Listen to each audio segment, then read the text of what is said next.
Okay, I'm ready for this ass kicking. I'm ready. Let's get this lineup set. We'll see what the hell Colorado looks like. And we'll take it from there. Again, the exception is no Braden Point. Graham Sward's going to be out.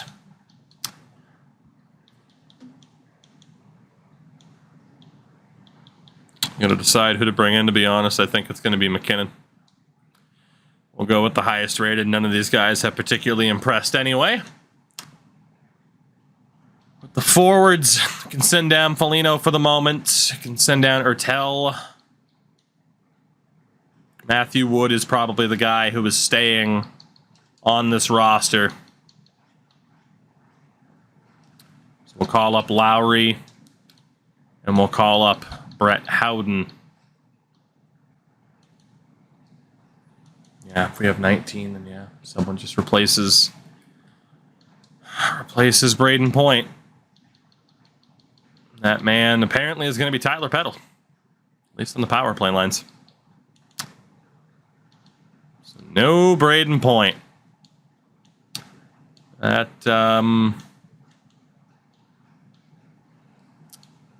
it is a little bit scary. I've got a bunch of players who could move off of center.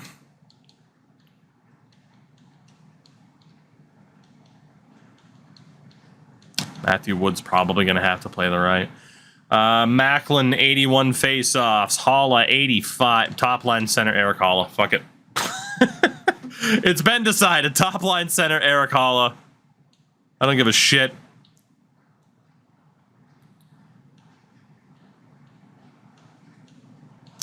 Honestly, that's the team right there.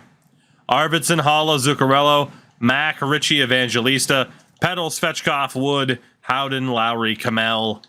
Defensively, we'll go McNabb and McKinnon. McKinnon's a defensive defenseman, too. We have too many defensive defensemen, is my problem. McKinnon, Mathieu, or McNabb, Mathieu, Gostisbehere, McKinnon, Fane, and Ekblad. Saros in goal. No Braden Point for the first 4 games. And that is the big question. Will Braden Point see the ice in this series? The Colorado Avalanche. Now, we don't fully know what they actually look like. It would be nice to know, but you know what? I at least like seeing names. I mean, the Chushkin, McKinnon, Rantanen, Konechny with David Edstrom, Arturi Lehkonen, Matthew Joseph, some dude named Melvin Novotny, and Tyler Seguin, Tanner Jeannot, Jake Evans, and Gabe Fortier. Their defense, I'm just going to walk down here and cry, is Bowen Byram, Mikhail Makar, Sean Behrens, John Klingberg, Matt Roy, and Alec Regula. Goaltender, Dustin Wolf. No injuries, healthy scratches of Dennis Gurianov, Juuso Parssinen, and Jakob Silfverberg.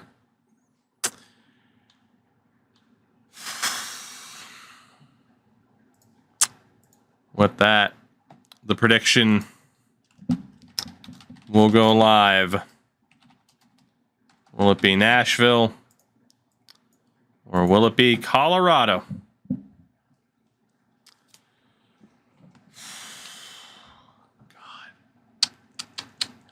No Braden Point. Game number 1, Ball Arena. Let's take a look at the ratings. 80, 84, 87. 86, 85, 82. It's taunting me by showing Braden Point there as well.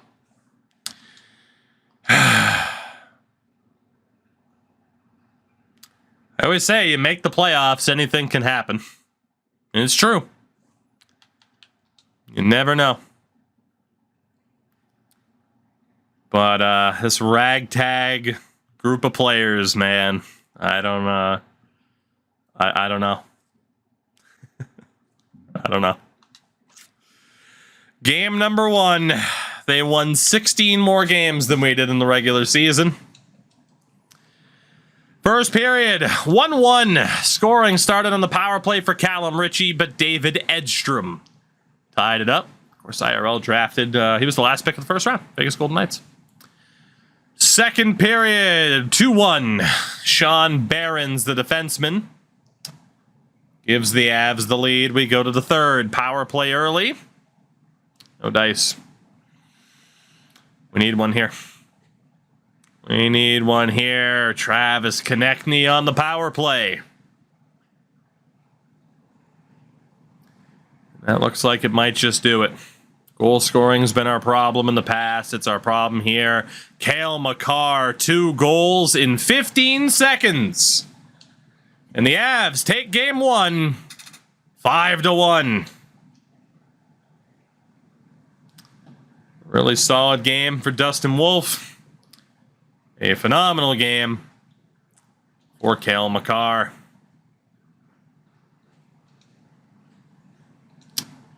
The Milwaukee Admirals, by the way, have made the playoffs yet again and will play the Chicago Wolves in the first round for the 3rd year in a row.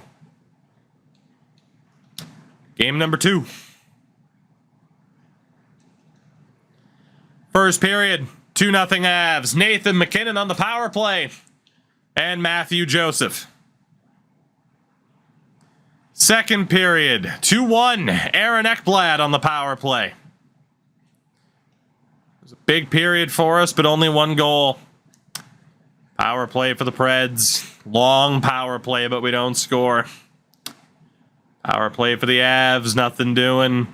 Rantanen scores. Make it 3-1. And the Colorado Avalanche take both games at home to start the series 5-4 and 5-1 and 4-1. 5-4, the result would have been the same. We are still down 0-2 in this series. Outscored 9-2 over the course of those 2 games.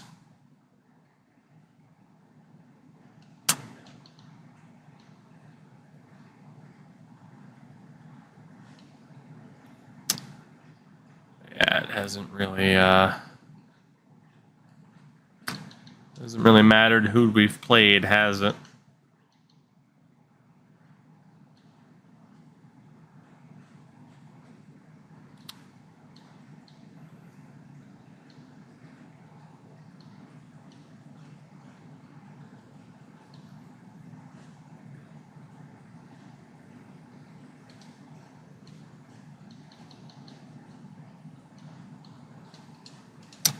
Try something dumb.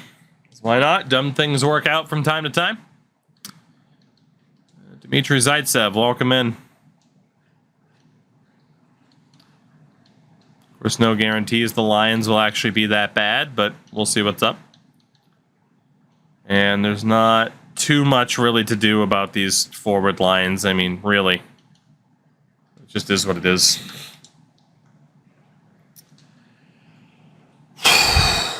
Game number 3, we have to win this one to have a shot. We have to. First period, 2-1, our first lead of the series. Thanks to the power play goal from Matt Zuccarello. Klingberg ties it only for Braden McNabb to score our first non-power play goal of the series. It's 2-1. Pat, take it easy, by the way. Big goal for Braden McNabb. Second period, there was a lot of goals, and I feel like I saw a lot of maroon or burgundy, whatever.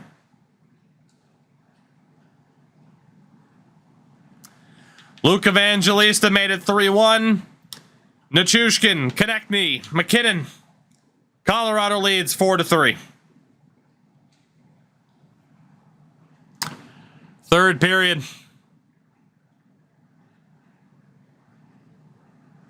We just haven't been able to stop the offensive onslaught of the Avs. Long power play, they don't score. We need one here. but we're not going to get it. We put up a fight, but the Avs take a 3-0 series lead off the back of a 4-3 win in game number 3. The last hurrah, the only hurrah for certain players of this team that we know are not the future. And this is where we're at. UC Saros is going to get the start. Like, it is what it is. It is what it is.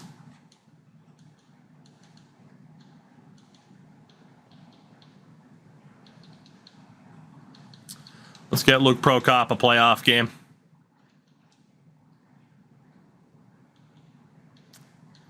Let's get Luke Prokop a playoff game.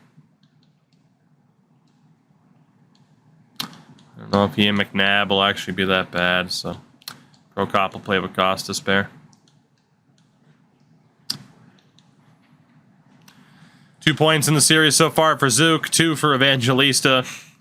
Matthew Woods gotten ripped to shreds. Joachim Kamel has gotten ripped to shreds, but we'll swap the 2. No points for Hala. 1 point and a -1 for Richie. 1 point and a -3 there, and Adam Lowry has been abysmal. We're going to put Callum Ritchie on the top line. 2 points -2 for Arvidsson. 2 points -1 for Mac. We might as well give Mac one more chance. Howden and Lowry have been awful, but here we go. Game 4. Can we extend this series? It's got to be one game at a time. First period, 2-0 Avs. Konechny and Nichushkin.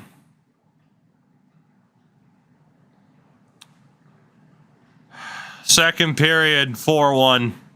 Luke Prokop scores in the playoffs, but Konechny and Jeannot make it 4-1. As we go to the third. And our first trip to the playoffs will see us swept by the vastly superior Colorado Avalanche.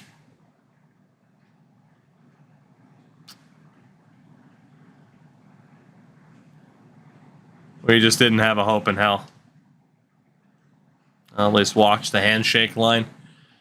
I don't know when we'll be able to watch another handshake line, in fairness, so... Oh, hold on. We can't have Colorado wearing the worst fucking jerseys in the NHL. Can't have that. I'm telling you, that color scheme. The blue pants. Trash. Fucking trash. Better. Do we need everything to watch this pain? I want to. I want to at least see the boys on playoff ice, even if it's, you know, the last hurrah and a complete and utter ass kicking. You know, at least they made it. I don't know when they'll make it again because, again, we're about to lose a lot of players. We're about to lose a lot of players as we go to the power play. This penalty notwithstanding, this has been almost Stay safe, baby. But yeah, it's gonna be saying goodbye to some players at the draft. That's for sure. Quite a few players. Macklin, Celebrini, to Arvidsson, big save. Svechkov, Gossesbear, Ekblad, crazy movement, too much movement. Evans dumps it out. And they clear that puck. Taken along the wall by Ekblad. Slides it quickly to Arvidsson. Macklin, caught by Wolf. Oh, God. Put up a good fight. We got swept by a vastly superior team. I didn't expect us to make the playoffs at all. We ran out of time to be able to add some defensive help that might have helped a lot. Unfortunately, a lot of our younger players, we gave them chances this season. They just couldn't do it. They just couldn't do it. And obviously the Braden Point suspension was massive.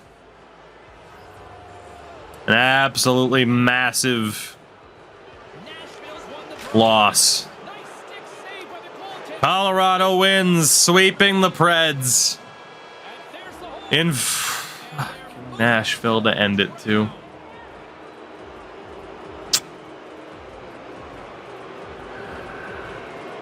So we get Winnipeg. Do we make the playoffs for the first time just to get swept? And this crowd a little Luke Prokop, the lone goal. loving it. Rantanen leads the way as captain. Ray, it's like they Prokop leading the handshake line for us. I'm here for it. well, when you have the opportunity to put it away, you have We'll never know what would have happened to Braden Point been in the lineup. things can happen if the series can stretch out even into overtime. You know, eventually chat might reach the point where they're just like, let's not totally try to fuck him out of it, but I don't think we're close to that point if it even exists. Pure domination for the Avs. That is the only way to describe it. They were just at an entirely different level. That is one of the most one-sided series I think I've ever seen.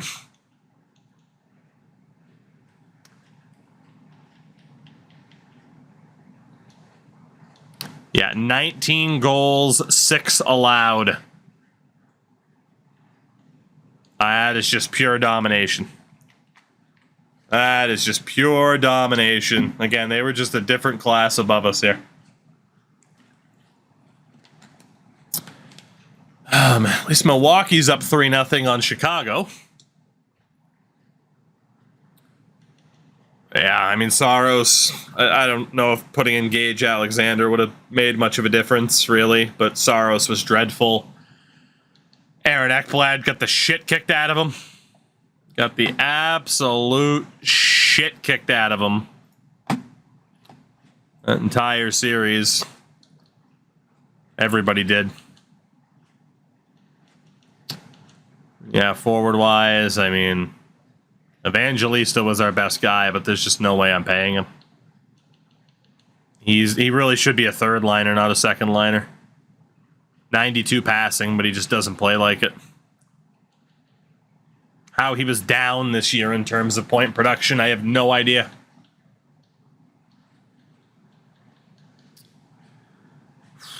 But we gave it one more shot. Didn't work out. Now we look ahead to the draft. By the way, Milwaukee won Game 3 8-0.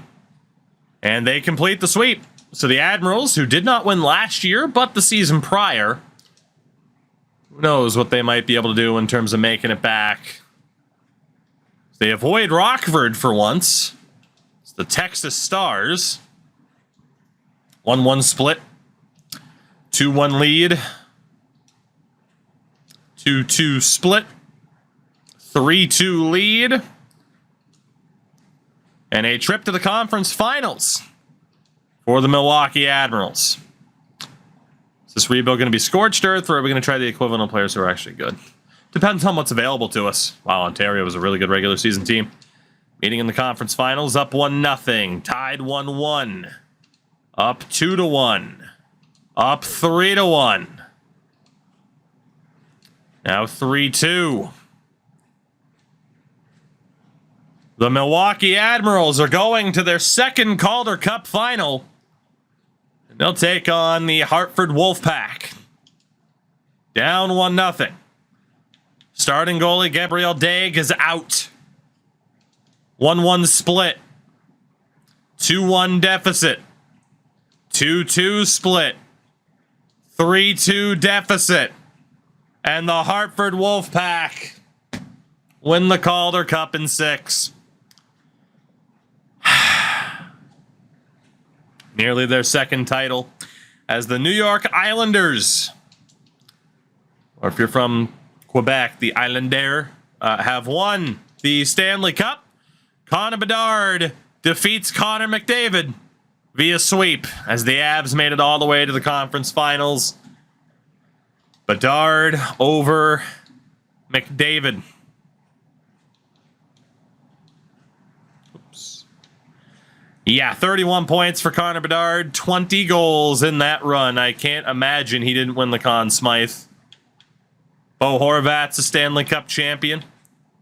Pierre-Luc Dubois And Ilya Sorokin was insane. So, case in point, goalies can play up to their potential if they care to. So the Islanders win. Been a lot of Metro championships in this series, my God. Connor Bedard wins the Art Ross Trophy, while Nathan MacKinnon wins the Hart. Cale Makar wins the Norris. Spooner wins the Calder for the Rangers. Kalen Addison won the Conn Smythe. That's fucking insane. Connor Bedard had 31 points. Stuart Skinner wins the Vezina. Jack Adams winner, Alex Ovechkin. His first season as a coach, and he was hired. He didn't even coach the full 82 games. He had about 78, 77. Ovi wins the Jack Adams as a rookie head coach the year after retiring. Marco Casper wins the Selke. Nathan MacKinnon, the Ted Lindsay, and the Rocket Richard to Connor Bedard. In the AHL, Brock Nelson was the top point getter and league MVP. Some dude named... Oh, that guy! Remember we wanted that guy and we ended up with Zaitsev instead because we had the goalie in the first round and fucking... Well, he scored the most goals in the AHL, so that fucking blows. Zach Morin was the top rookie. Yanni Yermo, top defenseman. Gabriel Daig was the goaltender of the season. If he didn't get injured, we might have won the Calder Cup. And Lombardi. His name is something weird. It's like Amadeus or some nonsense. Lombardi. Calder Cup playoff MVP. Our third goalie of the year in the AHL. So that is 2027, 2028 in the books. We have another major offseason ahead of us here. We really do. Again, Arvidsson, Gostisbehere, their deals are up. Matt Zuccarello's deal is up. It would probably be wise to keep all three of them. All three of them want to come back.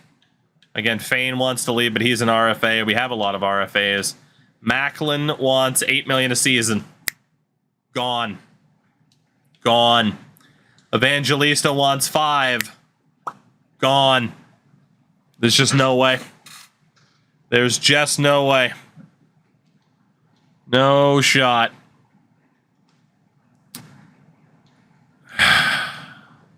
Honestly, I'm willing to pay Arvidsson a 1-year deal. The big question, is there a no movement clause? Heads, yes. Tails, no. Tails, no. Wow, I thought that was heads. So we can sign Victor Arvidsson again, and he would not have a no movement clause. And honestly, I'd want to keep him.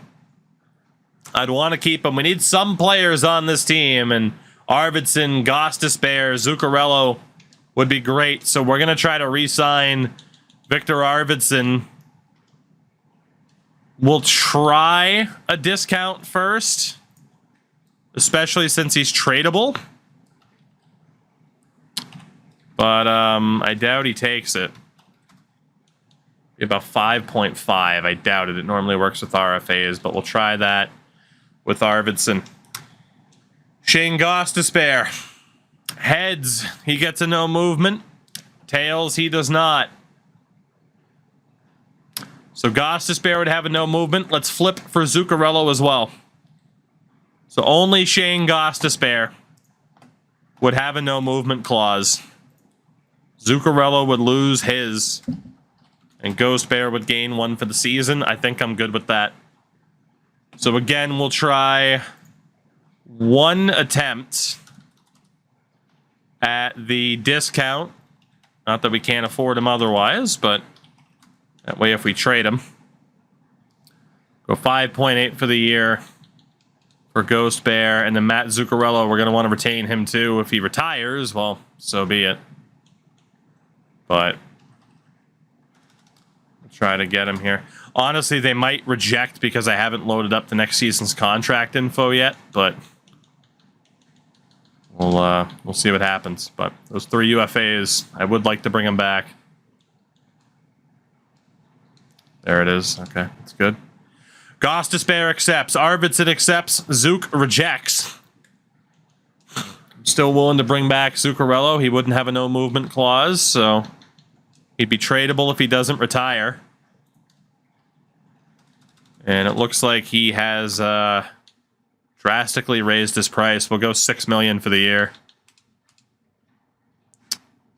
And again, these RFAs can be traded. Adam Lowry's definitely gone. Fairbrother, Howden. Then we just have a shitload of RFAs.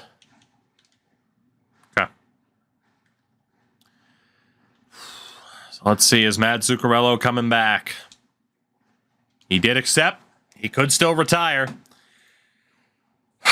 This is a huge draft, though, because a lot of the core members, Evangelista, Macklin, it's time for them to go.